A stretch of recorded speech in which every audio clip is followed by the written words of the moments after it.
نحمده ونصلي على رسوله الكريم أما بعد فأعوذ بالله من الشيطان الرجيم بسم الله الرحمن الرحيم سنقرئك فلا تنسى إلا ما شاء الله. سامعین محترم، ہم گزشتہ نماز تقریباً سورہ فاتحہ تک مکمل کر چکے ہیں. اس سے آج ہم آگے پڑھیں گے. تو آگے شروع کرنے سے پہلے زیادہ تر جو ہم سورت پڑھتے ہیں وہ سورہ اخلاص ہے نماز کے بعد. ویسے تو کوئی بھی سورت آپ پڑھ سکتے ہیں، لیکن سورہ اخلاص جو ہے وہ زیادہ تر لوگ پڑھتے ہیں، تو اسی کو ہم لے کر چلیں گے. سب سے پہلا جو لفظ ہے کل کا لفظ ہے.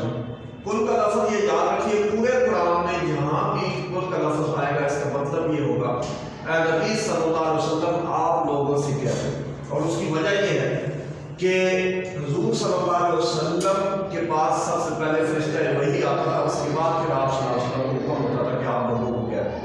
اس وجہ سے کل کا ترجمہ ہم کرتے ہیں اے نبی صلی اللہ علیہ وسلم آپ لوگوں سے کہہ دیں. تو کل کا معنی کہہ دیں. قل هو اللہ احد، آپ یہ کہہ دیں. ہوا کا معنی ہوتا ہے وہ، اللہ کا معنی اللہ، احد کا معنی ہوتا ہے ایک. تو آپ یہ کہہ دیں کہ اللہ ایک ہے. اللہ ایک ہے. اور اللہ ایک ہونے کا مطلب یہ ہے کہ اللہ کے ساتھ کوئی شریک نہیں ہے. اسی وجہ سے آگے جا کے اس کی وضاحت ہے. تو فرمایا کہ سب سے پہلے آپ یہ کہہ دیں کہ اللہ ایک ہے. دوسری آیت میں اس نے فرمایا کہ اللہ الصمد، اللہ بے نیاز. یہ تو ترجمہ لکھا ہوتا ہے. بے نیاز کا مطلب کیا ہوتا ہے؟ بے نیاز کا مطلب یہ ہوتا ہے کہ اللہ تعالیٰ کو کسی کی مدد کی ضرورت نہیں. اللہ تعالیٰ کو کسی کی مدد کی ضرورت نہیں ہے، کسی کی ہیلپ کی ضرورت نہیں ہے. دنیا کے اندر کوئی بھی شخصیت جتنی بڑی شخصیت ہو جائے تو اس کو کسی نہ کسی کی ہیلپ کی ضرورت ہوتی ہے. ہیلپ کے بغیر جو ہے وہ نظام نہیں چل سکتا. خاص طور پر جو گھر کا نظام ہے وہ بھی بغیر ہیلپ کے نہیں چل سکتا. اس کو وائف کی ضرورت ہے، اس کو بچوں کی ضرورت ہے. کل کو جب وہ بڑھاپا اس پر آتا ہے تو پھر اس کو اولاد کی ضرورت ہوتی ہے. اسی وجہ سے اللہ تعالیٰ نے اگلے جملے میں اس کی نفی کر دی. تو فرمایا کہ اللہ بے نیاز ہے، یعنی اس کو کسی کی مدد کی ضرورت نہیں. آگے فرمایا لم یلد، نہ اس کی کوئی اولاد ہے اور نہ وہ کسی کی اولاد. نہ وہ اس کی کوئی اولاد ہے، اللہ تعالیٰ کی کوئی اولاد نہیں ہے، اور نہ وہ کسی کی اولاد ہے، وہ اکیلا ہے. اور تیسرے جملے میں فرمایا ولم یکن لہ کفوا احد. یہاں کفوا کا لفظ مس ہو گیا. ولم یکن لہ کفوا احد، اور اس کا کوئی ہمسر نہیں. ہمسر کا مطلب یہ ہوتا ہے کہ اس کی برابری کرنے والا کوئی نہیں. اس کی برابری کرنے والا کوئی نہیں. ولم یکن لہ کفوا احد.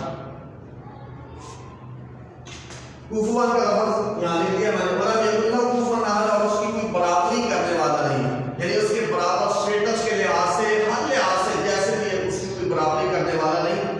وہ اکیلا ہے، اس کو نہ کسی کی مدد کی ضرورت ہے اور نہ وہ کسی سے مدد لیتا ہے. تو اس وجہ سے فرمایا ولم یکن لہ کفوا احد. یہاں تک سورہ اخلاص کا ترجمہ مکمل ہو گیا. اس کے بعد آگے ہم تکبیر کرتے ہیں اللہ اکبر، اور پھر ہم رکوع کے اندر چلے جاتے ہیں. رکوع کا معنی ہوتا ہے جھکنا.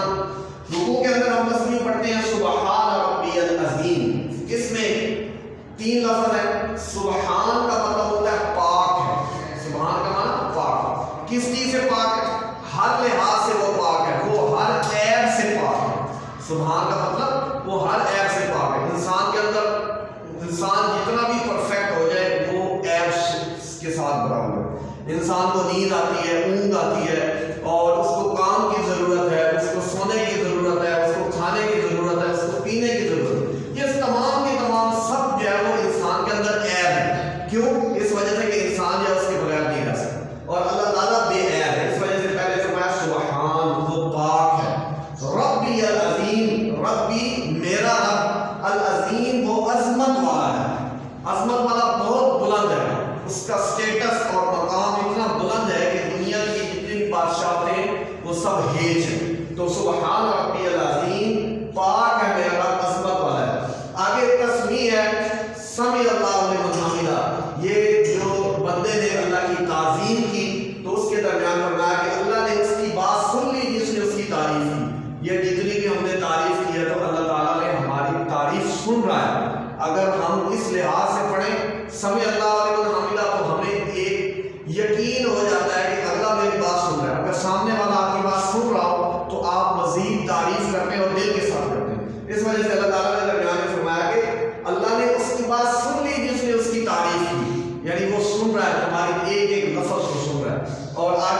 تحمید ہے ربنا لکل حمد، اے ہمارے رب تیرے لیے ساری تعریفیں، پھر ہم تعریف شروع کریں۔ اب اس میں کئی الفاظ ہیں، ربنا لکل حمد، ربنا ولک الحمد، اللہم ربنا لک الحمد، سارے الفاظ ٹھیک ہے، کوئی بھی لفظ جو ہے تینوں جو لفظ ہیں الفاظ ہیں وہ احادیث سے ثابت۔ ربنا لک الحمد، اے ہمارے رب تیرے لیے سب تعریفیں، آگے پھر ہم کہتے ہیں تکبیر اللہ اکبر، اگلا سٹیپ، یہ ہر جو اگلا سٹیپ ہے اس کے اندر اللہ اکبر ایک چینج ہوتا ہے، اس کے بعد پھر ہم اللہ تعالیٰ کی تعریف، سبحان سبحان اوپر پڑھا ہے، پاک ہے میرا رب، الاعلیٰ جو بلند ہے، جو بلند ہے، سب بلندیاں اللہ تعالیٰ کے لیے، یہاں تھا عظمتیں، ساری عظمتیں اللہ کے لیے، اور یہاں اعلیٰ ساری بلندیاں اللہ کے لیے ہیں، اللہ کے علاوہ کسی اور کے لیے بلندی نہیں ہے۔ یہاں تک ہم پڑھیں انشاءاللہ، آگے نیکسٹ جو ہماری ویڈیو کی وہ سورہ التحیات سے ہم شروع کریں گے، یہاں تک ہماری تقریباً آدھی نماز مکمل ہو گئی۔ واخر دعوانا